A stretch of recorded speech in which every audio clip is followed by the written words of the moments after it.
ವಾಗಲಿ. ದೇವರು ಒಳ್ಳೆಯವನು. ಎಲ್ಲರಿಗೂ ಎಲ್ಲರ ಜೀವಿತದಲ್ಲಿ ಆತನು ಒಳ್ಳೆಯ ಕಾರ್ಯಗಳನ್ನು ಮಾಡೋದಕ್ಕಾಗಿಯೇ ಆತನು ಇರುವಂಥವನು. ಆತನ ಗುಣಗಳೇ ಒಳ್ಳೆತನ ಆಗಿರುವುದರಿಂದ ಆತನನ್ನು ಪ್ರೀತಿಸುವವರ ಹಿತಕ್ಕಾಗಿ ಎಲ್ಲ ಕಾರ್ಯಗಳನ್ನು ಆತನು ಸರಿ ಮಾಡಿಕೊಡುವ ದೇವರ ಆತನಾಗಿದ್ದಾನೆ. ಹಲ್ಲೆಲೂಯಾ. ಇವತ್ತು ದೇವರ ವಾಕ್ಯದ ಸಂದೇಶ ನನ್ನ ಹತ್ರ ಸಮಯ ಇಲ್ಲ ಜಾಸ್ತಿ, ಸೊ ನಾನು ಅರ್ಧ ಆಗ್ಬೋದು ಒಂದು ವೇಳೆ, ಆದರೂ ನಾನು ಮಾತಾಡಲಿಕ್ಕಿರುವಂಥ ವಿಷಯವನ್ನು ಮಾತಾಡ್ತೇನೆ.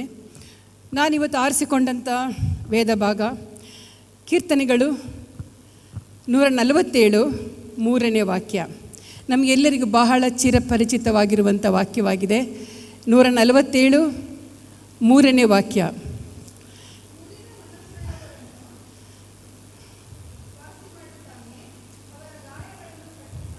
ಸಾಕು. 147ನೇ ಕೀರ್ತನೆ 3ನೇ ವಾಕ್ಯ.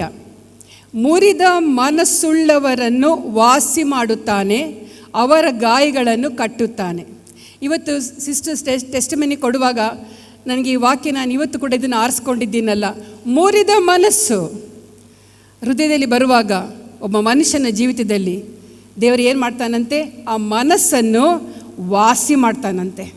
ಹೃದಯಕ್ಕೆ ಆದ ಗಾಯವನ್ನು ವಾಸಿ ಮಾಡ್ತಾನಂತೆ, ನೋವುಗಳನ್ನು ವಾಸಿ ಮಾಡ್ತಾನಂತೆ, ರೋಗಗಳನ್ನು ವಾಸಿ ಮಾಡ್ತಾನಂತೆ, ಪೆಟ್ಟುಗಳನ್ನು ವಾಸಿ ಮಾಡ್ತಾನಂತೆ, ಎಲ್ಲ ದುಃಖ ವೇದನೆ ಇವುಗಳನ್ನೆಲ್ಲ ಆತನು ವಾಸಿ ಮಾಡ್ತಾನಂತೆ. ಯಾರಿಗೆ? ಮುರಿದ ಮನಸ್ಸುಳ್ಳವರಿಗೆ. ಈಗ ಮುರಿದ ಅಂತ ಹೇಳಿದ್ರೆ ಏನು ಮುರಿದ? ಒಂದು ವಸ್ತು, ಒಂದು ಕಟ್ಟಿಗೆ ಅಥವಾ ಒಂದು ಕೋಲು, ಅದು ಮುರಿದ್ರೆ ಎಷ್ಟು ತುಂಡಾಗ್ತದೆ? ನಾವು ಎಷ್ಟು ಸಲ ಮುರಿತೀವೋ ಅಷ್ಟು ತುಂಡುಗಳಾಗ್ತದೆ, ಹೌದಲ್ವಾ? ನಾವು ಎಷ್ಟು ಸಲ ನಾವು ಮುರಿತೀವೋ ಅಷ್ಟು ಮುರಿದಾಗೆಲ್ಲವೂ ಆ ಕಡ್ಡಿ ಅಥವಾ ಆ ಕೋಲು ಏನಾಗ್ತದೆ? ಅಷ್ಟು ಪೀಸಸ್ ಆಗ್ತದೆ. ಮುರಿವಾಗ ಅದಕ್ಕೆ ನೋವಾಗ್ಬೋದು, ಮುರಿವಾಗ ಪೀಸಸ್ ಆಗ್ತದೆ, ಮಲ್ಟಿಫ್ಲೈ ಆಗ್ತದೆ. ದೇವರ ನಾಮಕ್ಕೆ ಸ್ತೋತ್ರವಾಗಲಿ. ಇವತ್ತು ನಾನು ಮಾತಾಡಲಿಕ್ಕಿರುವಂಥ ಒಂದು ವಿಷಯ ಏನಂದರೆ ಮುರಿಯಲ್ಪಡುವಿಕೆ. ದೇವರ ನಾಮಕ್ಕೆ ಸ್ತೋತ್ರ. ದೇವರ ಮೂಲಕ ಆತನ ಸಮಯದಲ್ಲಿ ಆತನ ಉದ್ದೇಶಕ್ಕಾಗಿ ನಮ್ಮ ಆತ್ಮ ಹಾಗೂ ನಮ್ಮ ಮನಸ್ಸು ಅಥವಾ ನಮ್ಮ ಹೃದಯ ಮುರಿಯಲ್ಪಟ್ಟಾಗ ಏನಾಗ್ತದಂದರೆ, ಅಥವಾ ಜಜ್ಜಲ್ಪಟ್ಟಾಗ ಏನಾಗ್ತದಂದರೆ, ನಮ್ಮ ಶರೀರದ ಮೂಲಕ ಆತನನ್ನು ನಾವು ಮಹಿಮೆಪಡಿಸ್ಲಿಕ್ಕಾಗ್ತದೆ. ಹಲ್ಲೆಲೂಯಾ. ಇದಕ್ಕಾಗಿಯೇ ನಮ್ಮ ಹೃದಯ, ನಮ್ಮ ಮನಸ್ಸು ಮುರಿಯಲ್ಪಡಬೇಕು. ಅದಕ್ಕೆ ಇನ್ನೊಂದು ಅರ್ಥ ಏನಂದರೆ ಪಶ್ಚಾತ್ತಾಪ ಪಡಬೇಕು. ಇದಕ್ಕೊಂದು ಅರ್ಥ ಏನಂದರೆ ಪಶ್ಚಾತ್ತಾಪ ಪಡಬೇಕು. ಈಗ ಮುರಿಯಲ್ಪಡುವಿಕೆ ಸಂದರ್ಭದಲ್ಲಿ ಏನಾಗ್ತದಂದರೆ, ದೇವರ ನಿರ್ಧಾರ, ದೇವರ ಉದ್ದೇಶ, ದೇವರ ಆಲೋಚನೆ, ದೇವರ ಚಿತ್ತ ಆ ಮುರಿಯುವಿಕೆಯಲ್ಲಿ ಒಬ್ಬ ಮನುಷ್ಯನಲ್ಲಿ ನೆರವೇರ್ತದೆ. ಹಲ್ಲೆಲೂಯಾ. ಮುರಿಯುವಾಗ, ಕಷ್ಟಗಳ ಮೂಲಕ ಹೃದಯ ಮುರಿಯುವಾಗ, ಸಿಸ್ಟರ್ ಹೇಳುವಾಗ ಬಹಳ ನೋವಾಯಿತು. ಯಾಕೆ ನೋವಾಯಿತು? ಅಲ್ಲಿ ಹೃದಯ ಮುರಿಯಲ್ಪಟ್ಟಿದೆ, ಕಷ್ಟಕ್ಕೆ ಒಳಗಾಗಿದೆ. ಯಾಕೆ ಕಷ್ಟಗಳು, ಈ ಚಿಂತೆಗಳು, ರೋಗಗಳು, ನಿಂದೆಗಳು, ಅಪಮಾನಗಳು ಯಾಕೆ ಬರ್ತದೆ? ನಮ್ಮನ್ನು ದೇವರು ತಾನೇ ತನ್ನ ಚಿತ್ತಕ್ಕಾಗಿ, ತನ್ನ ಉದ್ದೇಶಕ್ಕಾಗಿ ನಮ್ಮನ್ನು ರೆಡಿ ಮಾಡ್ತಾ ಇದ್ದಾನೆ. ನಮ್ಮನ್ನು ಒಂದು ಮೌಲ್ಡ್ ಆಗಿ ಅದನ್ನು ರೂಪಿಸಲಿಕ್ಕೆ ಆತನು ಸಿದ್ಧ ಮಾಡೋದಕ್ಕಾಗಿ ನಮ್ಮನ್ನು ಮುರಿತಾನೆ. ಪ್ರಿಯರೇ, ದೇವರ ನಾಮಕ್ಕೆ ಸ್ತೋತ್ರವಾಗಲಿ. ಇಲ್ಲಿ ದೇವರ ವಾಕ್ಯ ಹೇಳ್ತದೆ, ಮುರಿದ ಮನಸ್ಸುಳ್ಳವರನ್ನು ವಾಸಿ ಮಾಡ್ತಾನಂತೆ. ಯಾವಾಗ ನಿಮ್ಮ ಮನಸ್ಸು ಮುರಿಯಲ್ಪಡ್ತದೆ, ಚಿಂತೆಯಿಂದ, ದುಃಖದಿಂದ, ರೋಗದಿಂದ, ನೋವುಗಳಿಂದ, ನಾನಾ ವಿಧವಾದ ಹಿಂಸೆ ಇವುಗಳಿಂದ ನಿಮ್ಮ ಹೃದಯಗಳು ಮುರಿಯಲ್ಪಡ್ತದೆ, ಅಲ್ಲಿ ಒಂದು ಕಾರ್ಯ ನಡೀತದೆ. ಏನಂದರೆ, ಖಂಡಿತವಾಗಿಯೂ ಆತನ್ನು ಪ್ರೀತಿಸುವಂಥ ಒಬ್ಬ ವ್ಯಕ್ತಿ ನೀವಾಗಿದ್ದರೆ, ಒಬ್ಬ ದೇವರ ಮನುಷ್ಯರು ನೀವಾಗಿದ್ದರೆ, ದೇವರ ನಿಮ್ಮ ಆ ಮುರಿಯುವಿಕೆಯನ್ನು ಆತನು ಸರಿಪಡಿಸುವನಾಗಿದ್ದಾನೆ. ಹಲ್ಲೆಲೂಯಾ. ದೇವರ ನಾಮಕ್ಕೆ ಸ್ತೋತ್ರವಾಗಲಿ. ಮಾತ್ರವಲ್ಲ, ಅವರ ಗಾಯಗಳನ್ನು ಕಟ್ಟುತ್ತಾನೆ. ಗಾಯ ಅಂದರೆ ಏನು? ನೋವುಗಳು. ಗಾಯದಲ್ಲಿ ಬರುವಂಥದ್ದು ಏನಿದೆ? ರಕ್ತ ಬರ್ತದೆ, ನೋವು ಬರ್ತದೆ. ಆ ಪೇನ್ ನಾವು ಏನು ಮಾಡ್ತಾನೆ? ಆತನು ಸರಿಪಡಿಸುವನಾಗಿದ್ದಾನೆ, ಅದನ್ನು ಕಟ್ಟುವನಾಗಿದ್ದಾನೆ. ಗಾಯವನ್ನು ಸ್ಟಿಚ್ ಹಾಕಿ ಯಾವ ರೀತಿಯಲ್ಲಿ ಡಾಕ್ಟರ್ಗಳದನ್ನು ಗುಣಪಡಿಸ್ತಾರೋ ಅದೇ ರೀತಿಯಲ್ಲಿ ಆ ನೋವನ್ನು ದೇವರು ಗುಣಪಡಿಸಲಿಕ್ಕೆ ಆತನಿಗೆ ಶಕ್ತಿ ಉಂಟು. ಪ್ರಿಯರೇ, ದೇವರ ನಾಮಕ್ಕೆ ಸ್ತೋತ್ರವಾಗಲಿ. ಈಗ ಮುರಿಯುವಿಕೆಯಲ್ಲಿ ನಾನಾ ವಿಧದ ಮುರಿಯುವಿಕೆ ಉಂಟು. ಒಬ್ಬ ಮನುಷ್ಯನಾಗಿ ಹುಟ್ಟಿದ ಮೇಲೆ ಮುರಿಯುವುದಕ್ಕಾಗಿ ಹೃದಯ ಮಾರ್ಪಡೋದಕ್ಕಾಗಿ, ಹೃದಯ ಪಶ್ಚಾತ್ತಾಪಕ್ಕೆ ಒಳಗಾಗುವುದಕ್ಕಾಗಿ ಏನಿದೆ ಅಂದರೆ ನಾನಾ ವಿಧವಾದಂಥ ಮುರಿಯುವಿಕೆ ನಾವು ನೋಡ್ಬೋದು. ಏನಂದರೆ ಮೊದಲನೇದಾಗಿ ರೋಗ, ಅದು ಚಿಕ್ಕ ರೋಗ ಆಗಿರ್ಬೋದು, ದೊಡ್ಡ ರೋಗ ಆಗಿರ್ಬೋದು. ಒಂದು ತಲೆನೋವು ಕೂಡ ತಲೆನೋವೇ, ರೋಗನೇ ಅದು. ನೋವು ಸಹಿಸ್ಕೊಳ್ಳಿಕ್ಕಾಗೋದಿಲ್ಲ.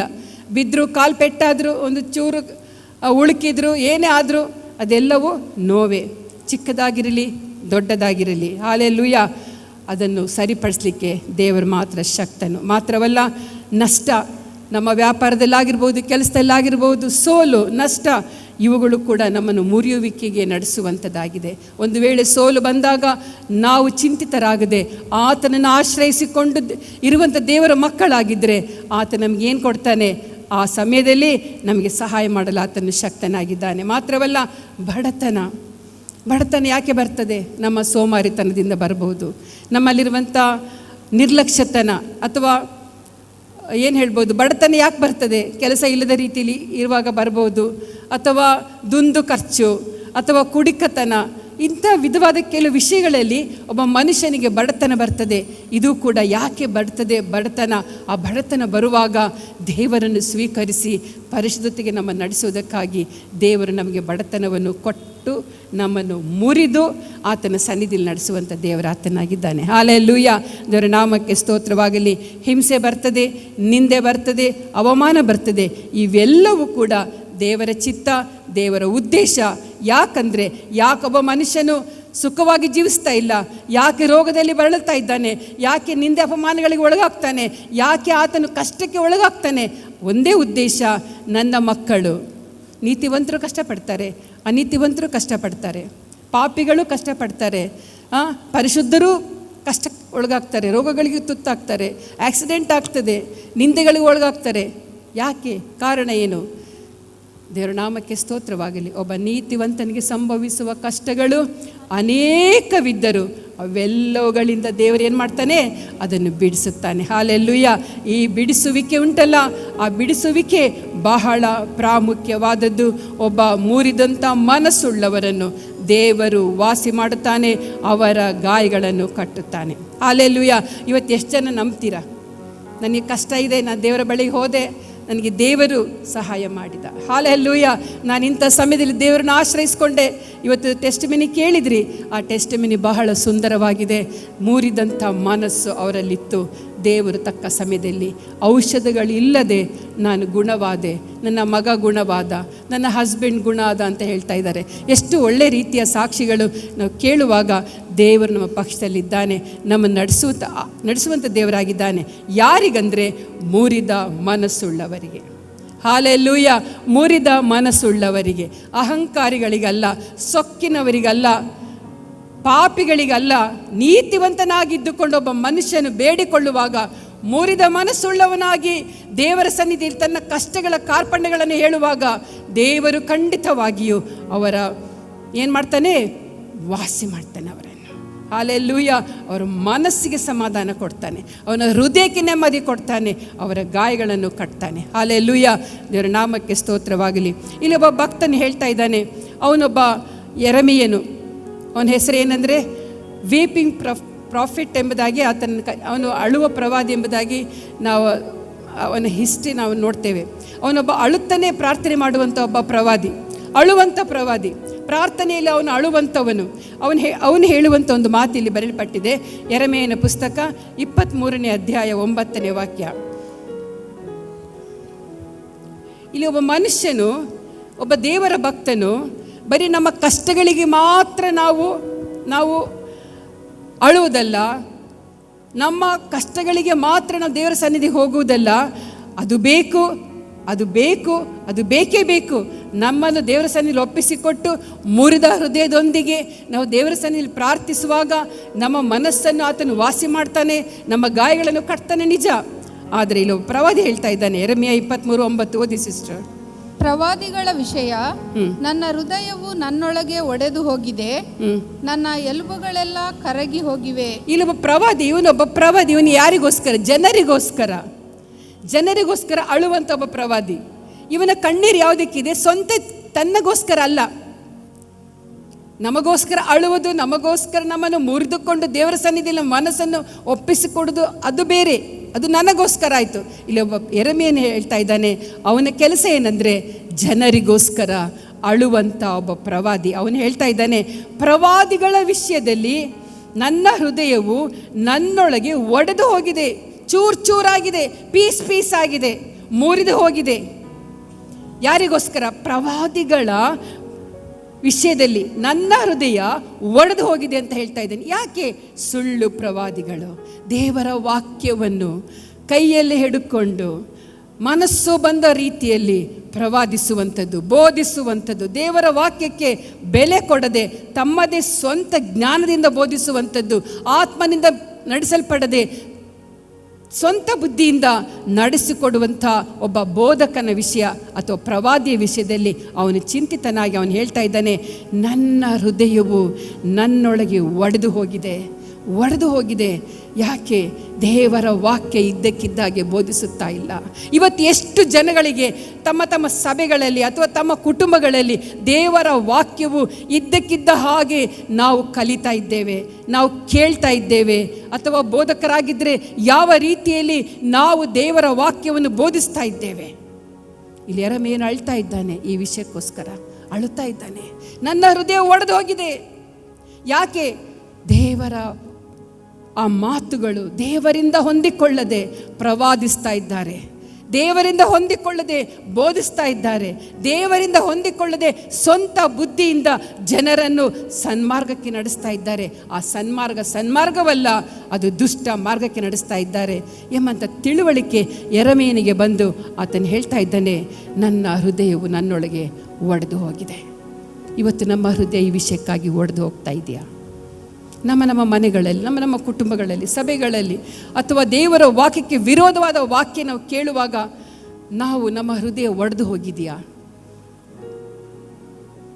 ಒಂದು ವೇಳೆ ಒಡೆದು ಹೋಗಿದ್ದೇ ಆಗಿದ್ದರೆ ಯೆರೆಮೀಯನಂತೆ ಕಣ್ಣೀರಿನಿಂದ ಪ್ರಾರ್ಥಿಸಿರಿ. ಹಲ್ಲೆಲೂಯಾ! ಯೆರೆಮೀಯನಂತೆ ಕಣ್ಣೀರಿನಿಂದ ಪ್ರಾರ್ಥಿಸಿರಿ, ನನ್ನ ಕುಟುಂಬವನ್ನು ಸರಿಪಡಿಸು. ಬೇಡವಾದ ಮಾತುಗಳಿಗೆ ಒಳಗೊಟ್ಟು ದೇವರ ವಾಕ್ಯವಲ್ಲದೆ ಇರುವಂಥ ಆಜ್ಞೆಗಳು, ಎಲ್ಲ ವಿಷಯವಾದಂಥ ಸಂಗತಿಗಳಿಗೆ ತಮ್ಮ ಹೃದಯವನ್ನು ಒಪ್ಪಿಸಿಕೊಡುವಂಥ ಆ ದುಷ್ಟ ಕಾರ್ಯವನ್ನು ದೇವರ ನೀನು ಲಯ ಮಾಡೆಂಬುದಾಗಿ ದೇವರ ಸನ್ನಿಧಿಯಲ್ಲಿ ಒಡೆದ ಹೃದಯದೊಂದಿಗೆ ನಾವು ಪ್ರಾರ್ಥಿಸಬೇಕು ಪ್ರಿಯರೇ. ಇದು ಯೆರೆಮೀಯನು ಮಾಡಿದನು. ಹಲ್ಲೆಲೂಯಾ! ಆತನು ಹೇಳ್ತಾನೆ, ನನ್ನ ಎಲುಬುಗಳೆಲ್ಲ ಕರಗಿ ಹೋಗಿದೆ. ಆಲ್ ಮೈ ಬೋನ್ಸ್ ಶೇಕ್ ಎಂಬುದಾಗಿ ದೇವರ ವಾಕ್ಯದಲ್ಲಿ ಬರೆಯಲ್ಪಟ್ಟಿದೆ. ಎಲ್ಲ ಬೋನ್ಗಳು ಅವನು ಕರಗಿ ಹೋಗಿದೆ ಅಂತ ಈ ವಿಷಯಕ್ಕೋಸ್ಕರ ಎಷ್ಟರ ಮಟ್ಟಿಗೆ ಅದನ್ನು ದುಃಖಿತನಾಗಿದ್ದಾನೆ. ಯಾಕೆ ದುಃಖಿತನಾಗಿದ್ದಾನೆ? ಪ್ರವಾದಿಗಳ ವಿಷಯದಲ್ಲಿ, ಬೋಧಕರ ವಿಷಯದಲ್ಲಿ, ವಾಕ್ಯವನ್ನು ಕೊಂಡು ಹೋಗುವಂಥ ಒಬ್ಬ ಸೇವಕನ ವಿಷಯದಲ್ಲಿ. ಹಲ್ಲೆಲೂಯಾ! ಯಾವ ರೀತಿಯಲ್ಲಿ ಆತನು ದುಃಖಿತನಾಗಿದ್ದಾನೆ ನೋಡಿ ಪ್ರಿಯರೇ. ನಮ್ಮ ಕಷ್ಟಗಳಿಗೋಸ್ಕರ ನಮ್ಮ ಹೃದಯ ಮುರಿಯಲ್ಪಡ್ತದೆ ನಿಜ. ಆದರೆ ದೇವರ ವಾಕ್ಯವನ್ನು ಬೋಧಿಸುವಂಥ ಪ್ರವಾದಿಗಳ ವಿಷಯ, ಬೋಧಕರ ವಿಷಯಗಳಲ್ಲಿ ನಮ್ಮ ಹೃದಯವು ಮುರಿಯಲ್ಪಟ್ಟಿದೆಯಾ? ನಾವು ಎಷ್ಟು ಅವರಿಗೋಸ್ಕರ ಪ್ರಾರ್ಥನೆ ಮಾಡ್ತಾ ಇದ್ದೇವೆ. ಇವತ್ತು ನಾನಾ ಕಡೆಗಳಲ್ಲಿ ನೋಡ್ತೇವೆ, ಎಲ್ಲಿ ನೋಡಿದರೂ ವಾಕ್ಯಕ್ಕೆ ವಿರೋಧವಾದಂಥ, ತದ್ವಿರುದ್ಧವಾಗಿರುವಂಥ ಬೋಧನೆಗಳು ನಾವು ಕೇಳ್ತಾ ಇದ್ದೇವೆ. ಯೂಟ್ಯೂಬ್ಗಳಲ್ಲಿ ನಾನಾ ವಿಧವಾದಂಥ ಸೇವಕರು ಬರ್ತಾರೆ, ಬೋಧಿಸ್ತಾರೆ, ವಾಕ್ಯಕ್ಕೆ ವಿರೋಧವಾದದನ್ನು ಬೋಧಿಸ್ತಾರೆ. ಹಲ್ಲೆಲೂಯಾ! ನಮ್ಮನ್ನು ನಾವು ಎಚ್ಚರ ಪಡಿಸಿಕೊಳ್ಳಬೇಕು. ನಮ್ಮನ್ನು ನಾವು ದೇವರ ವಾಕ್ಯಕ್ಕೆ ಸರಿಪಡಿಸಿಕೊಳ್ಳಬೇಕು. ಯಾವುದು ಸರಿ, ಯಾವುದು ತಪ್ಪು ಎಂಬುದನ್ನು ಗ್ರಹಿಸಿಕೊಂಡವರಾಗಿ ನಾವು ದೇವರ ವಾಕ್ಯಕ್ಕೆ ವಿಧೇಯರಾಗಿ ನಾವು ಜೀವಿಸಬೇಕು ಪ್ರಿಯರೇ. ಇಲ್ಲಿ ವಾಕ್ಯ ಹೇಳ್ತದೆ, ನನ್ನ ಎಲುಬುಗಳೆಲ್ಲ ಕರಗಿ ಹೋಗಿದೆ. ಒಂದು ಎಲುಬು ಮಣ್ಣಲ್ಲಿ ಹೂತಿಟ್ಟರೆ 25-30 ವರ್ಷ ಆದರೂ ಕರಗೋದಿಲ್ಲ, ಹೌದಲ್ವಾ? ಒಂದು ಸತ್ತ ಹೆಣ 20-30 ವರ್ಷಗಳ ತನಕ ಭೂಮಿಯಲ್ಲಿ ಇಟ್ಟರೂ ಕೂಡ ಅದು ಎಲುಬುಗಳೇನಾಗಲ್ಲ, ಕರಗಿ ಹೋಗಿರಲ್ಲ, ಅಸ್ಥಿಪಂಜರ ಹಾಗೆ ಇರ್ತದೆ.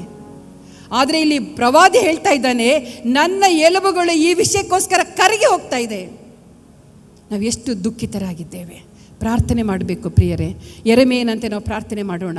ಎಲ್ಲ ಸುಳ್ಳು ಬೋಧಕರು, ಸುಳ್ಳು ವಾಕ್ಯಗಳನ್ನು ಬೋಧಿಸುವಂಥ ಜನರಿಗೋಸ್ಕರ ನಾವು ಪ್ರಾರ್ಥನೆ ಮಾಡಬೇಕು.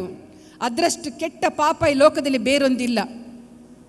ನನ್ನ ವಾಕ್ಯದಲ್ಲಿರುವಂಥ ಒಂದು ಸೊನ್ನೆಯಾದರೂ ಗುಡುಸಾದರೂ ನೀವೇನು ಮಾಡಬಾರ್ದು, ತೆಗೆದು ಹಾಕಬಾರದು, ಹೆಚ್ಚಿನದನ್ನು ಸೇರಿಸಬಾರ್ದು ಎಂಬುದು ದೇವರ ವಾಕ್ಯ ಹೇಳ್ತದೆ. ಹಲ್ಲೆಲೂಯಾ. ದೇವರ ವಾಕ್ಯ ಏನಿದೆಯೋ ಅದಕ್ಕೆ ತಕ್ಕ ಹಾಗೆ ಬೋಧಿಸಬೇಕೆಂಬುದು ದೇವರ ಚಿತ್ತ. ಇಲ್ಲಿ ಯೆರೆಮೀಯನು ಕೂಗ್ತಾ ಇದ್ದಾನೆ, ಅಳ್ತಾ ಇದ್ದಾನೆ. ಪ್ರೀತಿ ದೇವ ಜನರೇ, ನಮ್ಮನ್ನು ನಾವು ಎಚ್ಚರಪಡಿಸಿಕೊಳ್ಳೋಣ, ನಮ್ಮನ್ನು ನಾವು ಎಚ್ಚರಪಡಿಸಿಕೊಳ್ಳೋಣ. ಅಂಥ ಕಡೆಗಳಲ್ಲಿ ಕಣ್ಣೀರಿನಿಂದ ಪ್ರಾರ್ಥನೆ ಮಾಡೋಣ.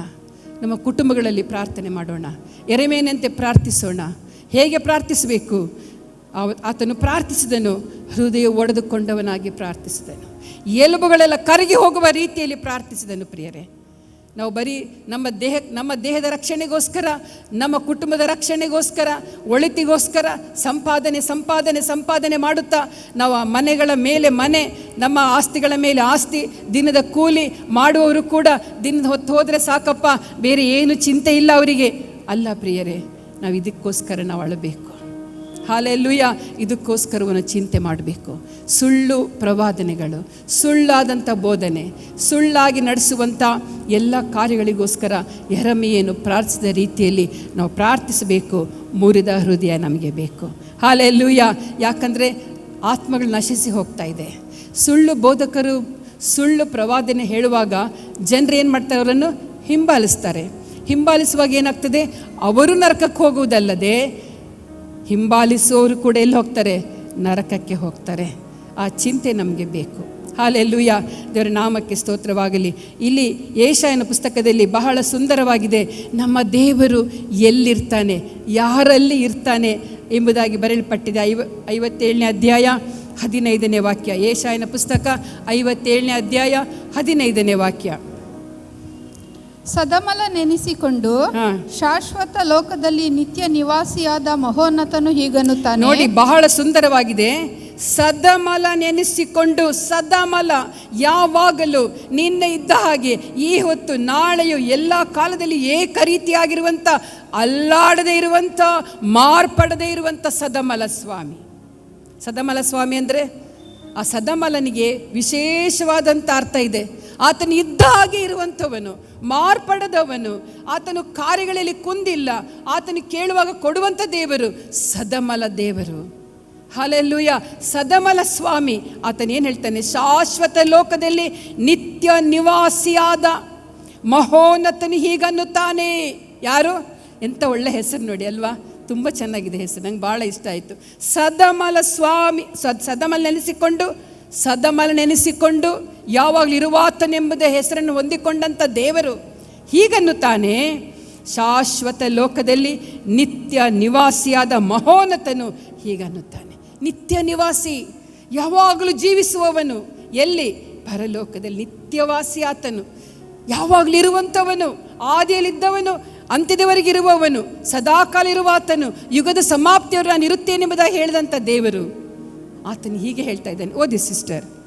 ಉನ್ನತ ಲೋಕವೆಂಬ ಪವಿತ್ರಾಲಯದಲ್ಲಿ ವಾಸಿಸುವ ನಾನು. ಸಾಕು. ಉನ್ನತ ಲೋಕದಲ್ಲಿ, ಪರಲೋಕ ಎಂಬಂಥ ಆ ಸ್ಥಾನದಲ್ಲಿ ಇರುವಂಥ ನಾನು. ಹಲ್ಲೆಲೂಯಾ. ಪವಿತ್ರಾಲಯದಲ್ಲಿ ವಾಸಿಸುವ ನಾನು, ಪವಿತ್ರ ಆಲಯದಲ್ಲಿ ವಾಸಿಸುವ ನಾನು. ಓದಿ. ಜಜ್ಜಿ ಹೋದ ದೀನ ಮನದೊಂದಿಗೆ ಇದ್ದುಕೊಂಡು ದೀನನ ಆತ್ಮವನ್ನು, ಜಜ್ಜಿ ಹೋದ ಮನಸ್ಸನ್ನು ಉಜ್ಜೀವಿಸುವವನಾಗಿದ್ದೇನೆ. ಹಲ್ಲೆಲೂಯಾ. ನೋಡಿ, ಜಜ್ಜಿದ ಹೃದಯ ನಮಗೆ ಬೇಕು, ಮುರಿದ ಮನಸ್ಸು ನಮಗೆ ಬೇಕು, ದೀನ ಸ್ವಭಾವ ನಮಗೆ ಬೇಕು. ಅಲ್ಲಿ ಬಹಳ ಸುಂದರ ಬರೆಯಲ್ಪಟ್ಟಿದೆ, ನಾನು ಜಜ್ಜಿ ಹೋದ ದೀನ ಮನದೊಂದಿಗೆ ಇದ್ದುಕೊಂಡು. ಎಂಥ ಮನದೊಂದಿಗೆ? ಅಹಂಕಾರದ ಹೃದಯದೊಂದಿಗೆ ಅಲ್ಲ, ದೀನ ಸ್ವಭಾವವುಳ್ಳಂಥ ಮನುಷ್ಯನಲ್ಲಿ, ಹೃದಯದಲ್ಲಿ ಇದ್ದುಕೊಂಡು ದೀನನ ಆತ್ಮವನ್ನು, ಜಜ್ಜಿ ಹೋದ ಮನಸ್ಸನ್ನು ನಾನೇನು ಮಾಡ್ತೇನೆ? ಉಜ್ಜೀವಿಸ ಮಾಡ್ತೇನೆ. ಹಲ್ಲೆಲೂಯಾ. ಇವತ್ತು ಸ್ವಲ್ಪ ಸುಖ ಬಂದರೆ ನಾವೆಲ್ಲ ಹಳೆದನ್ನು ಮರೆತು ಬಿಡ್ತೇವೆ. ಎಷ್ಟು ಅಹಂಕಾರದಲ್ಲಿ ಮಾತಾಡ್ತಾರೆ ಮನುಷ್ಯರು. ಇನ್ನು ಸ್ವಲ್ಪ ಹೊತ್ತಿಗೆ ನಾನು ಏನಾಗ್ತೇನೆ ಗೊತ್ತಿಲ್ಲ, ನನ್ನ ಜೀವಿತ ಕಾಲ ಎಷ್ಟು ನಿಮಿಷ ಇದೆ ಅಂತ ಗೊತ್ತಿಲ್ಲ, ಎಷ್ಟು ಗಂಟೆ ಇದೆ ಗೊತ್ತಿಲ್ಲ, ಎಷ್ಟು ವರ್ಷ ಇದೆ ಗೊತ್ತಿಲ್ಲ, ನೆನಪು ಮಾಡಿಕೊಳ್ಳೋದಿಲ್ಲ. ಸ್ವಲ್ಪ ಸುಖ ಬಂದರೆ ಅವ್ರು ಏನು ಮಾಡ್ತಾರೆ? ಅವರ ಬಾಯಿಯ ಮಾತುಗಳೇ ಚೇಂಜ್ ಆಗ್ತದೆ, ಅವರ ನಡತೆಗಳೇ ಚೇಂಜ್ ಆಗ್ತದೆ, ಅವರ ನೋಟಗಳು ಚೇಂಜ್ ಆಗ್ತದೆ, ಅವ್ರು ತಿನ್ನುವ ಆಹಾರಗಳು ಚೇಂಜ್ ಆಗ್ತದೆ, ವಾಸ ಮಾಡೋ ಮನೆಗಳು ಚೇಂಜ್ ಆಗ್ತದೆ. ಆದರೆ ದೇವರ ವಾಕ್ಯ ಹೇಳ್ತದೆ, ನಾನು ಅಂಥವರನ್ನು ಲಕ್ಷ್ಯಕ್ಕೆ ತೆಗೆದುಕೊಳ್ಳುವುದಿಲ್ಲ. ಆತನಿಗೆ ಬೇಕಾಗಿರುವಂಥದ್ದು ಸುಖ ಬರಲಿ, ಬಡತನ ಇರಲಿ, ಆರೋಗ್ಯವಿರಲಿ ಆರೋಗ್ಯವಿಲ್ಲದಿರಲಿ, ಎಲ್ಲ ಕಾಲದಲ್ಲಿಯೂ ಹೇಗಿರಬೇಕಂತ ಒಬ್ಬ ಮನುಷ್ಯನು ದೀನನಾಗಿರಬೇಕು. ಹಲ್ಲೆಲೂಯ. ದೀನತೆಯಿಂದ ಇರಬೇಕು. ಒಬ್ಬನನ್ನು ಅಸಡ್ಡೆ ಮಾಡೋದು, ಒಬ್ಬನನ್ನು ಪ್ರೀತಿಸುವುದಲ್ಲ. ಹಲ್ಲೆಲೂಯ.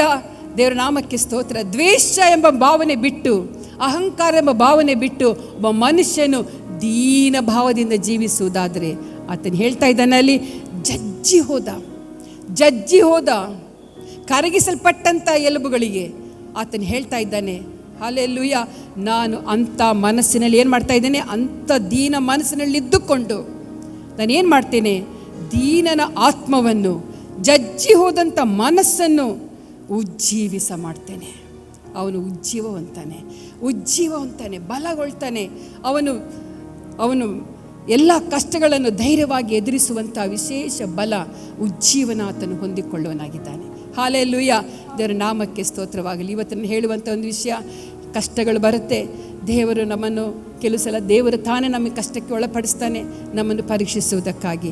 ಕೆಲವು ಸಲ ನಾವೇ ಕಷ್ಟಗಳನ್ನು ಬರಮಾಡ್ಕೊಳ್ತೇವೆ ಸೊಕ್ಕಿನಿಂದ, ಹೌದಲ್ವಾ? ಆ ಕಷ್ಟಗಳು ನಾವೇ ಬರಮಾಡ್ಕೊಳ್ತೇವೆ.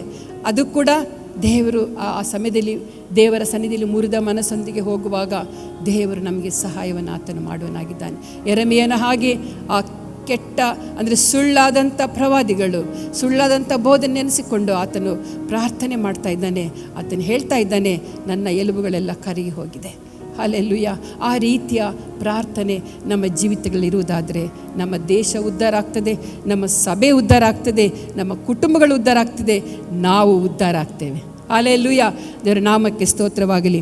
ಈಗ ಯಾವ ರೀತಿ ಮುರಿಯಲ್ಪಡ್ತದೆ ದೇವರ ವಾಕ್ಯ ಹೇಳ್ತದೆ ಇಲ್ಲಿ. ಯಾಕೋಬನ ಒಂದು ಶ್ರೇಷ್ಠ ಉದಾಹರಣೆ. ಅವನ ಕೀಲು ತಪ್ತದೆ. ಅವನು ನೋಡಿ, ಯಾಕೋಬ ಅಂತ ಹೆಸರಿಗೆ ಅವನು ಮೋಸಗಾರ. ಯಾರವನು? ಮೋಸಗಾರ. ಅವನು ಹುಟ್ಟುವಾಗಲೇ ಅಣ್ಣ ಏಸಾವನು ಮೊದಲಾಗಿ ಹುಟ್ಟುತ್ತಾನೆ. ಹಿಂದಿನಿಂದ ಅವನು ಹಿಮ್ಮಡಿ ಹಿಡ್ಕೊಂಡು ಇವನು ಬರ್ತಾನೆ. ಬಂದಾಗ ದೇವರ ಉದ್ದೇಶ ಅವನಲ್ಲಿ ಹೆಚ್ಚಿನ ಉದ್ದೇಶ ಇತ್ತು. ಅವನ ಹೆಸರು ಯಾಕೋಬ ಅಂತಿದ್ದರು, ಮೋಸಗಾರ ಅಂತ ಇದ್ದರೂ ಕೂಡ ಅವನು ಆ ಮೋಸಗಾರ ಎಂಬಂಥ ಹೆಸರಿಗೆ ತಕ್ಕ ಹಾಗೆ ಅಣ್ಣನಿಗೆ 2 ಸಲ ಮೋಸ ಮಾಡ್ತಾನೆ. ಒಂದು ಸಲ ತನ್ನ ಚೊಚ್ಚಲುತನದ ಹಕ್ಕು ನನಗೆ ಕೊಡು, ನಾನು ಈ ಅಲಸಂದೆ ಬೀಜ ಬೇಯಿಸುವಂಥ ಈ ಆಹಾರ ನಿನಗೆ ಕೊಡ್ತೇನೆ ಅಂತ ಹೇಳುವಾಗ ಆ ಆಹಾರಕ್ಕೆ ಮಾರು ಹೋಗಿ ಏಸಾವನು ಏನು ಮಾಡ್ತಾನೆ, ತನ್ನ ಇರುವ ಚೊಚ್ಚಲುತನದ ಹಕ್ಕನ್ನು ತನ್ನ ತಮ್ಮನಿಗೆ ಕೊಟ್ಬಿಡ್ತಾನೆ. ಇನ್ನೊಂದು ಸಾರಿ ಏನು ಮಾಡ್ತಾನೆ,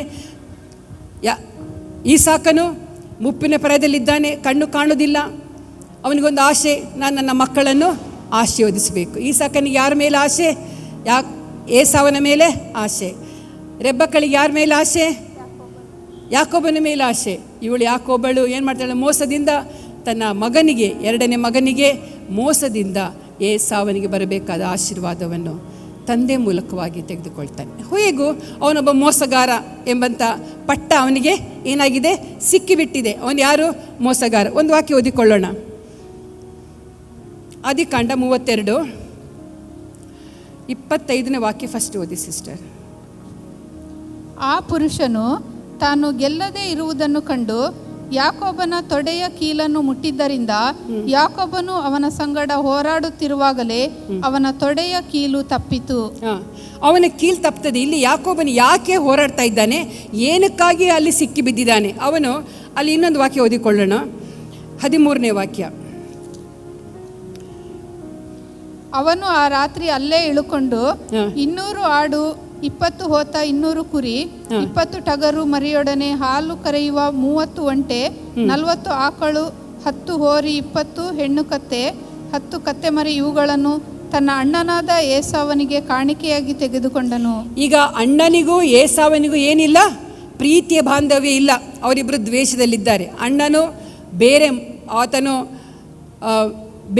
ಬೇರೆ ಕಡೆಯಲ್ಲಿ ತನ್ನ ಸಂಸಾರ ಕಟ್ಟಿಕೊಂಡು ಆತನ ಮಕ್ಕಳು ಮೊಮ್ಮಕ್ಕಳು ಜೀವಿಸ್ತಾ ಇದ್ದಾನೆ.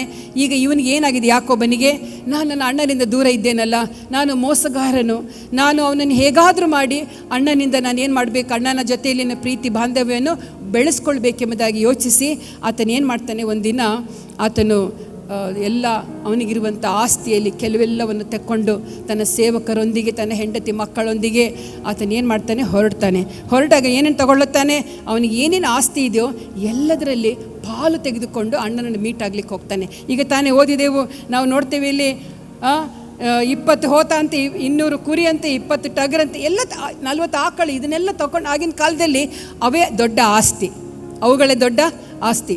ಅದೆಲ್ಲವನ್ನು ತಗೊಂಡು ಅಣ್ಣನನ್ನು ಮೀಟ್ ಆಗ್ಲಿಕ್ಕೆ ಹೋಗ್ತಾನೆ. ಆದರೆ ಅವನಿಗೊಂದು ಭಯವಿದೆ, ನನ್ನನ್ನು ಅಣ್ಣ ಸ್ವೀಕರಿಸ್ತಾನ? ನನಗೆ ಅವನು ಯಾರು? ಅವನು ಕತ್ತಿಯಲ್ಲಿ ಜೀವಿಸುವವನು. ಯಾರು? ಏಸಾವನು.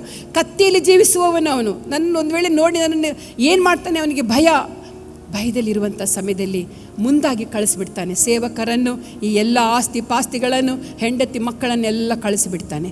ಕಳಿಸಿ ಇವನು ಒಂದು ಕಡೆಯಲ್ಲಿ ಕೂತುಕೊಂಡಿರುವಾಗ ಒಬ್ಬ ಪುರುಷನು ಆತನೊಂದಿಗೆ ಬಂದು ಹೋರಾಡುವಾಗ ಅವನಿಗೂ ಯಾಕೋಬನಿಗೂ ಆ ಪುರುಷನಿಗೂ ದೈವ ಪುರುಷ ಎಂಬುದಾಗಿ ಹೆಡ್ಡಿಂಗಲ್ಲಿ ಆ ಅಧ್ಯಾಯದಲ್ಲಿ ಫಸ್ಟ್ ಬರೆಯಲ್ಪಟ್ಟಿದೆ. ದೈವ ಪುರುಷನೊಂದಿಗೆ ಹೋರಾಟ ಮಾಡ್ತಾನೆ. ಯಾಕೆ ಹೋರಾಟ ಮಾಡ್ತಾ ಇದ್ದಾನೆ? ತಪ್ಪಿಗೆ ತಕ್ಕ ಹಾಗೆ ತಪ್ಪು ಮಾಡಿದಂಥ ಸಂಗತಿಗಳು ನೆನಪು ಮಾಡಿಕೊಂಡು ನಾನು ಮೋಸಗಾರನು ಎಂಬುದಾಗಿ ತಿಳ್ಕೊಂಡಂಥ ಆ ಯಾಕೋಬನು ಆ ಮನುಷ್ಯನೊಂದಿಗೆ ಹೋರಾಟ ಮಾಡ್ತಾ ಇದ್ದಾನೆ. ಹಲ್ಲೆಲೂಯಾ. ಹೋರಾಟ ಮಾಡುವಾಗ ಅಲ್ಲಿ ಏನಾಗ್ತದೆ? ಬಿಡಿಸಿಕೊಳ್ಳುವುದಕ್ಕಾಗಿ ಆಗದೆ ಹೋರಾಡ್ತಾ ಇದ್ದಾನೆ. ನನ್ನನ್ನು ಆ ದೈವ ಪುರುಷನೊಂದಿಗೆ ನನ್ನನ್ನು ಆಶೀರ್ವದಿಸಿದ ಹೊರತು ನಾನು ನಿನ್ನನ್ನು ಬಿಡುವುದಿಲ್ಲ ಎಂಬುದಾಗಿ ಆತನು ಹಠ ಹಿಡಿದು ಆತನ ತಪ್ಪುಗಳನ್ನು ಕ್ಷಮಿಸಪ್ಪ, ನನ್ನ ಆಶೀರ್ವದಿಸು ಆತನು ತಿಳ್ಕೊಂಡವನಾಗಿ ಆತನು ಅಂಗಲಾಚಿ ಬೇಡ್ಕೊಳ್ಳುವಾಗ ಆ ದೈವ ಪುರುಷನು ಏನು ಮಾಡ್ತಾನೆಂದರೆ ಅವನ ತೊಡೆಯ ಕೀಲನ್ನು ಮುಟ್ಟಿದಾಗ ಆ ಕೀಲು ತಪ್ಪಿ ಹೋಗ್ತದೆ, ಕೀಲು ಜಾರಿ ಹೋಗ್ತದೆ. ಇಲ್ಲಿ ಇವನ ಹೃದಯ ಮುರಿಯಲ್ಪಟ್ಟಿದೆ. ಅದೇ ಸಮಯದಲ್ಲಿ ಅವನ ಕೀಲೇನಾಗಿದೆ? ತೊಡೆಯ ಕೀಲು ಮುರಿಯಲ್ಪಟ್ಟಿದೆ. ಇನ್ನೂ ನೋವು, ವೇದನೆ ಅನುಭವಿಸ್ತಾ ಇದ್ದಾನೆ. ನನಗಿನ್ಯಾರು ಗತಿ? ವೇದನೆ ಅನುಭವಿಸ್ತಾ ಇದ್ದಾನೆ. ಇಲ್ಲಿ ನೋಡಿ, ಮುಂದೆ ಓದಿ ಸಿಸ್ಟರ್, 16ನೇ ವಾಕ್ಯ ಓದಿ. ಇವುಗಳ ಪ್ರತಿಯೊಂದು ಹಿಂಡನ್ನು ತನ್ನ ಸೇವಕರ ವಶಕ್ಕೆ ಒಪ್ಪಿಸಿ, ನೀವು ನನಗಿಂತ ಮುಂಚಿತವಾಗಿ ನದಿಯನ್ನು ದಾಟಿ ಹೋಗಿರಿ ಮತ್ತು ಹಿಂಡಿಗೆ ಬಿಡುವು ಇರಲಿ ಅಂದನು. ಮೊದಲನೇ ಹಿಂಡಿನ ಮೇಲಿದ್ದವನಿಗೆ, ನನ್ನ ಅಣ್ಣನಾದ ಏಸಾವನು ನಿನ್ನೆದುರಿಗೆ ಬಂದು, ನೀನು ಯಾರ ಸೇವಕನು? ಎಲ್ಲಿಗೆ ಹೋಗುತ್ತಿ? ನಿನ್ನ ಮುಂದೆ ಇರುವ ಇವೆಲ್ಲ ಯಾರವು ಎಂದು ಕೇಳಿದರೆ, ನೀನು ಇವು ನಿನ್ನ ಸೇವಕನಾದ ಯಾಕೋಬನವು, ತನ್ನ ಪ್ರಭುಗಳಾದ ನಿಮಗೆ ಇವುಗಳನ್ನು ಕಾಣಿಕೆಯಾಗಿ ಕಳುಹಿಸಿಕೊಟ್ಟಿದ್ದಾನೆ, ತಾನು ನಮ್ಮ ಹಿಂದೆ ಬರುತ್ತಾನೆ ಎಂದು ಉತ್ತರ ಕೊಡಬೇಕು ಎಂಬುದಾಗಿ ಅಪ್ಪಣೆ ಕೊಟ್ಟನು. ಹಾಗೆಯೇ 2ನೇಯವನಿಗೂ 3ನೇಯವನಿಗೂ ಹಿಂಡುಗಳ ಹಿಂದೆ ಹೋದವರೆಲ್ಲರಿಗೂ, ನೀವು ಏಸಾವನನ್ನು ಕಾಣುವಾಗ ಇದೇ ರೀತಿಯಾಗಿ ಮಾತಾಡಿ, ನಿಮ್ಮ ಸೇವಕನಾದ ಯಾಕೋಬನೇ ನಮ್ಮ ಹಿಂದೆ ಬರುತ್ತಾನೆ ಅನ್ನಿರಿ ಎಂದು ಅಪ್ಪಣೆ ಕೊಟ್ಟನು. 28ನೇ ವಾಕ್ಯ ಓದಿ ಸಿಸ್ಟರ್. ಅವನು ಯಾಕೋಬನಿಗೆ, ಇನ್ನು ಮೇಲೆ ನೀನು ಯಾಕೋಬನೆನಿಸಿಕೊಳ್ಳುವುದಿಲ್ಲ, ದೇವರ ಸಂಗಡಲು ಮನುಷ್ಯರ ಸಂಗಡಲು ಹೋರಾಡಿ ಗೆದ್ದವನಾದದ್ದರಿಂದ ನಿನಗೆ ಇಸ್ರಾಯೇಲ್ ಎಂಬ ಹೆಸರುಂಟಾಗುವುದು ಎಂದು ಹೇಳಿದನು. ಇಲ್ಲಿ ಒಂದು ಸುಂದರವಾದ ಒಂದು ಘಟನೆ. ಹೋರಾಡ್ತಾ ಇದ್ದಾನೆ ಆ ದೈವ ಪುರುಷನು ಯಾಕೋಬನನ್ನು ಪರೀಕ್ಷಿಸುವುದಕ್ಕಾಗಿ ಅವನ ತೊಡೆಯ ಕೀಲನ್ನು ಮುಟ್ಟುವಾಗ ಅದು ಜಾರಿ ಹೋಗ್ತದೆ, ಕೀಲು ತಪ್ತದೆ, ನಡಿಲಿಕ್ಕಾಗುವುದಿಲ್ಲ. ಆದರೂ ದೈವ ಪುರುಷನೊಂದಿಗೆ ಇವನು ಹೋರಾಡ್ತಾ ಇರುವಾಗ ಒಂದು ವಿಶೇಷವಾದ ವಾಗ್ದಾನ ಆತನು ಹೊಂದ್ಕೊಳ್ತಾನೆ. ಎಲ್ಲಿ ಹೃದಯ ಮುರಿಯಲ್ಪಡ್ತದೋ, ಎಲ್ಲಿ ಪಾಪದ ಅರಿವು ಉಂಟಾಗ್ತದೋ ಅಲ್ಲಿ ಆಶೀರ್ವಾದ ಇದೆ. ಹಲ್ಲೆಲೂಯಾ. ಅಲ್ಲಿ ಆಮೇಲೆ ಏನಾಗ್ತದೆ? ಇಲ್ಲಿ 28ನೇ ವಾಕ್ಯ ಈಗ ತಾನೇ ಓದಿದೆವು. ಯಾಕೋಬನಿಗೆ ಆ ದೈವ ಪುರುಷನು ಹೇಳ್ತಾನೆ, ಇನ್ನು ಮೇಲೆ ನೀನು ಯಾಕೋಬನೆನಿಸಿಕೊಳ್ಳುವುದಿಲ್ಲ. ಇನ್ನು ಮೇಲೆ ನೀನು ಮೋಸಗಾರನಲ್ಲ. ನೀನು ಮೋಸಗಾರನೆಂಬಂಥ ಪಟ್ಟಿ ನಿನಗಿಲ್ಲ, ಆ ನಾಮ ನಿನಗಿಲ್ಲ. ನಿನಗೇನು ನಾಮ ಇದೆ? ದೇವರ ಸಂಗಡಲು ಮನುಷ್ಯರ ಸಂಗಡಲು ಹೋರಾಡಿ ಗೆದ್ದವನಾದ್ದರಿಂದ ನಿನಗೆ ಇಸ್ರಾಯೇಲ್ ಎಂದ ಹೆಸರುಂಟಾಗುವುದು. ದೇವಜನರೇ, ಪಾಪಕ್ಕಾಗಿ ಪಶ್ಚಾತ್ತಾಪ ಪಡಬೇಕು. ಯಾಕೋಬನು ಪಶ್ಚಾತ್ತಾಪ ಪಟ್ಟನು. ಮುರಿದ ಹೃದಯವನ್ನು ಅವನಿಗೆ ಸಿಕ್ಕಿತು. ಅಣ್ಣನೊಂದಿಗೆ ಸರಿಯಾಗಬೇಕು, ನನ್ನ ದ್ವೇಷಿಸುವಂಥ ಅಣ್ಣನೊಂದಿಗೆ ಸರಿಯಾಗಬೇಕೆಂಬುದಾಗಿ ಹೊರಟನು. ಅವನಿಗೆ ಆಶೀರ್ವಾದ ಸಿಕ್ಕಿತು. ಹಲ್ಲೆಲೂಯಾ. ನಮಗೆ ಯಾರು ಈ ಲೋಕದಲ್ಲಿ ವೈರಿಗಳಿರಬಾರ್ದು. ಹಲ್ಲೆಲೂಯಾ. ಸ್ವಂತದವರು ಇರಬಾರ್ದು, ಅನ್ಯರು ಇರಬಾರ್ದು. ಬಹಳ ಡೇಂಜರ್. ದೇವರು ಅದನ್ನು ಇಷ್ಟಪಡಲ್ಲ. ನಾವು ಎಲ್ಲರನ್ನು ಏಕ ರೀತಿಯಲ್ಲಿ ಪ್ರೀತಿಸಬೇಕು. ಹಲ್ಲೆಲೂಯಾ. ಸಹೋದರರೋಪಾದಿಯಲ್ಲಿ ನಾವು ಪ್ರೀತಿಸಬೇಕೆಂಬ ದೇವರ ವಾಕ್ಯ ಹೇಳ್ತದೆ. ಹಲ್ಲೆಲೂಯಾ. ಯೇಸು ಸ್ವಾಮಿ ಆತನ, ನನಗೆ ಯಾರು ತಂದೆ ತಾಯಿ, ನನಗೆ ಯಾರು ಅಕ್ಕ ತಂಗಿಯರು, ನನಗೆ ಯಾರು ಅಣ್ಣ ತಮ್ಮಂದಿರು? ನನ್ನನ್ನು ಹಿಂಬಾಲಿಸುವಂಥವರೇ ನನ್ನ ಅಣ್ಣನು ತಮ್ಮನು ಅಕ್ಕನು ತಂಗಿಯು ತಾಯಿಯು ತಂದೆಯು ಆಗಬೇಕೆಂಬುದಾಗಿ ಆತನು ಹೇಳಿದಂಥ ಕಲ್ವಾರಿ ಕ್ರೂಜಲ್ಲಿ ಹೋಗಿದ್ದ ಮುಂಚಿತವಾಗಿ ಹೇಳಿದಂಥ ಮಾತದಾಗಿದೆ. ಹೌದು ಪ್ರಿಯರೇ, ದೇವರು ನಮಗೆ ವಿಶೇಷವಾದ ಮಾತುಗಳನ್ನ ಆತನು ಕೊಟ್ಟಿದ್ದಾನೆ. ಇಲ್ಲಿ ಯಾಕೋಬನು ಸಹೋದರನೊಂದಿಗೆ ಸರಿಯಾಗೋದಕ್ಕಾಗಿ ಹೋಗುವಾಗ ದೇವರಲ್ಲಿ ಆಶೀರ್ವದಿಸಿದ್ದಾನೆ. ನೀವು ಯಾರೊಂದಿಗೆ ದ್ವೇಷದೊಂದಿಗೆ ಇದ್ದೀರೋ ಆ ದ್ವೇಷಕ್ಕೆ ನೀವು ಇನ್ನೂ ತುಪ್ಪ ಹಾಕಿ ದ್ವೇಷವನ್ನು ಜಾಸ್ತಿ ಮಾಡಿಕೊಳ್ಳುವುದಲ್ಲ. ಆ ದ್ವೇಷ ಯಾರಲ್ಲಿದೆಯೋ, ಯಾರ ಮೇಲೆ ನಿಮಗೆ ದ್ವೇಷ ಇದೆಯೋ ಹೋಗಿ ಸರಿ ಮಾಡಿಕೊಳ್ಳ್ರಿ, ತಪ್ಪನ್ನು ಒಪ್ಪಿಕೊಳ್ಳ್ರಿ. ಹಲ್ಲೆಲೂಯಾ. ತಪ್ಪನ್ನು ಒಪ್ಪಿಕೊಳ್ಳ್ರಿ, ಅವನೊಂದಿಗೆ ಸರಿಯಾಗ್ರಿ, ಅವಳೊಂದಿಗೆ ಸರಿಯಾಗ್ರಿ. ನಮ್ಮ ಸಮಾಧಾನ, ದೇವರೊಂದಿಗೂ ಸಮಾಧಾನ ಇರಬೇಕು, ಮನುಷ್ಯರೊಂದಿಗೂ ಸಮಾಧಾನ ಇರಬೇಕು. ಹಲ್ಲೆಲೂಯಾ. ದೇವರೊಂದಿಗೂ ಸಮಾಧಾನ ಇರಬೇಕು, ಮನುಷ್ಯರೊಂದಿಗೂ ನಾವು ಸಮಾಧಾನವಾಗಿರಬೇಕು. ಆಗೇನಾಗ್ತದೆ, ನೀವು ಇದ್ದ ಸ್ಥಿತಿಯಲ್ಲಿ ಇರುವುದಿಲ್ಲ, ಇದ್ದ ಹೆಸರು ನಿಮಗಿರುವುದಿಲ್ಲ, ನೀವು ಉನ್ನತವಾದ ಹೆಸರು ಹೊಂದ್ಕೊಳ್ತೀರಾ, ಉನ್ನತ ಸ್ಥಾನಕ್ಕೆ ನೀವು ಏರ್ತೀರಾ. ಹಲ್ಲೆಲೂಯಾ. ಯಾಕೋಬನಿಗೆ ಏನಾಯಿತು? ಅವನು ಮೋಸಗಾರನಾಗಿದ್ದ. ಮೋಸಗಾರನಲ್ಲ ನೀನು ಇನ್ನ ಮೇಲೆ ಯಾಕೋಬನಲ್ಲ. ನೀನು ಯಾರು? ಇಸ್ರಾಯೇಲನು, ದೇವರ ಜನರು. ಇಸ್ರಾಯೇಲ್ ಜನಾಂಗ ದೇವರನ್ನು ಪ್ರೀತಿಸುವಂಥ ಜನಾಂಗ. ಈತನಿಂದಲೇ ಇಸ್ರಾಯೇಲ್ ಜನಾಂಗವು ಉಂಟಾಯಿತು. ಪ್ರಿಯರೇ, ದೇವರ ನಾಮಕ್ಕೆ ಸ್ತೋತ್ರವಾಗಲಿ. ನನಗೆ ಟೈಮ್ ಆಯಿತು, ಇನ್ನು ಅನೇಕ ವಿಷಯಗಳುಂಟು ಮಾತಾಡಲಿಕ್ಕೆ. ಮುಂದಿನ ವಾರದಲ್ಲಿ ಅದನ್ನು ಕಂಟಿನ್ಯೂ ಮಾಡ್ತೇನೆ. ಇನ್ನು ಅನೇಕ ವಿಷಯಗಳು ಒಡೆದದ್ದು ನಾವು ನೋಡ್ತೇವೆ ದೇವರ ವಾಕ್ಯದಲ್ಲಿ. ಒಡೀತು, ಮುರಿತು, ಜಜ್ಜಿ ಹೋಯಿತು, ಎಲ್ಲ ವಿಷಯಗಳನ್ನು ಮುಂದಿನ ವಾರದಲ್ಲಿ ಅದನ್ನು ಕಂಟಿನ್ಯೂ ಮಾಡ್ತೇನೆ. ದೇವರ ನಾಮಕ್ಕೆ ಸ್ತೋತ್ರ. ಈ ದಿನದಲ್ಲಿ ನಾವು ಕಲಿಯುವಂಥ ಒಂದು ವಿಷಯ ಏನಂದರೆ, ದೇವರ ವಾಕ್ಯ ಸುಳ್ಳು ಪ್ರವಾದಿಗಳು, ಸುಳ್ಳಾದ ಬೋಧನೆಗೆ ನಮ್ಮ ಹೃದಯ ಒಡೆಯಲ್ಪಡಬೇಕು. ಕಣ್ಣೀರಿನ ಪ್ರಾರ್ಥನೆ ಎರೆಮೀನಂತೆ ಇರಬೇಕು. ಹಲ್ಲೆಲೂಯಾ. ದೇವರ ನಾಮಕ್ಕೆ ಸ್ತೋತ್ರ. ನಮ್ಮ ಕಷ್ಟಗಳಿಗೋಸ್ಕರ, ನಮ್ಮ ದುಃಖಗಳಿಗೋಸ್ಕರ ಒಡೆದು ಹೃದಯವುಳ್ಳವರಾಗಿ ನಾವು ಪ್ರಾರ್ಥಿಸಿದರೆ ತಕ್ಕ ಸಮಯದಲ್ಲಿ ದೇವರು ನಮಗೆ ಶಾಂತಿ, ಸಮಾಧಾನ, ಸ್ವಸ್ಥತೆ ಎಲ್ಲವನ್ನು ಆತನು ಕೊಟ್ಟು ನಮ್ಮನ್ನು ನಡೆಸುವನಾಗಿದ್ದಾನೆ. ಮಾತ್ರವಲ್ಲ, ನೀವು ಕೆಟ್ಟ ದಾರಿಯಲ್ಲಿ ಏನಾದರೂ ಕಾರ್ಯ ಮಾಡಿದ್ದೀರೋ, ದ್ವೇಷ ಇದೆಯೋ ನಿಮ್ಮ ಜೀವಿತದಲ್ಲಿ ಯಾರ ಮೇಲಾದರೂ ಸರಿಪಡಿಸಿಕೊಳ್ಳ್ರಿ. ನಿಮ್ಮ ಹೆಸರು ಚೇಂಜ್ ಆಗ್ತದೆ, ನಿಮ್ಮ ಸ್ಥಾನಗಳು ಚೇಂಜ್ ಆಗ್ತದೆ. ಹಲ್ಲೆಲೂಯಾ. ದೇವರ ಮಾತುಗಳ ಮೂಲಕ ನಿಮ್ಮನ್ನು ಆಶೀರ್ವದಿಸಲಿ. ಮುಂದಿನ ವಾರದಲ್ಲಿ ಇದೇ ಸಂದೇಶವನ್ನು ನಾನು ಕಂಟಿನ್ಯೂ ಮಾಡ್ತೇನೆ. ಸಮಯ ದೇವರು ಕೊಟ್ಟರೆ, ದೇವರ ಚಿತ್ತವಿದ್ದರೆ ಎಲ್ಲ ವಿಷಯಗಳಲ್ಲಿ ದೇವರ ತಾನು ನಮಗೆ ಆಧಾರ ದೇವರೇ. ಆತನ ಕೈಯಲ್ಲಿ ಉಂಟು. ಒಂದು ಸ್ವಿಚ್ ಆಫ್ ಮಾಡಿದರೆ ಹೋಯ್ತು, ಡಮಾರ್ ಅಂತಷ್ಟೇ ಅಲ್ವಾ. ಸ್ವಿಚ್ ಆನ್, ಸ್ವಿಚ್ ಆಫ್ ಎಲ್ಲ ಆತನ ಹತ್ರ ಉಂಟು. ಆದ್ದರಿಂದ ದೇವರ ಚಿತ್ತ ಆದರೆ ನಾನು ಹೇಳ್ತೀನಿ ಅಷ್ಟೇ. ದೇವರ ನಾಮಕ್ಕೆ ಸ್ತೋತ್ರ. ಸೇರಿ ಬನ್ನಿರಿ, ದೇವರ ಮಾತುಗಳ ಮೂಲಕ ಆಶೀರ್ವದಿಸಿ.